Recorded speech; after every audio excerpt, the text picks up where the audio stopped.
Vic Manuel, bumabalik sa PBA sa ilalim ng Converge.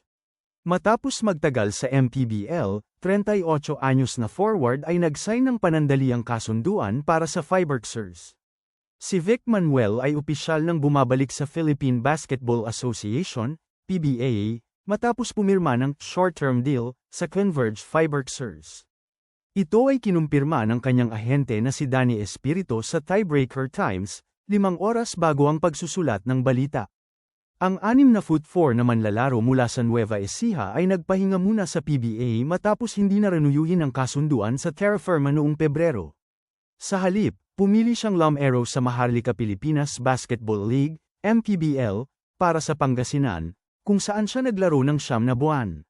Sa 2025 MPBL season, nakakuha si Manuel ng average na 13.5 puntos, 4.6 rebounds, at 1.2 assists sa 33 laro. Pinamunuan pa niya ang Pangasinan hanggang sa North Division Finals, bago sila talunin ng Abra Solid North sa sunod-sunod na laro. Ngayon, mag-aambag siya ng depensa at scoring sa harapang linya ng Converge, na mayroon ng mga manlalaro tulad nina Justin Arana, Larry Muyang, at Justin Baltazar. Ang Fiberxers ay kasalukuyang may 6-4 na record sa 2025-26 PBA Philippine Cup at naghahangad ng twice-to-beat advantage. Mayroon pa silang isang natitirang laro laban sa NLEX Road Warriors ngayong Miyerkules.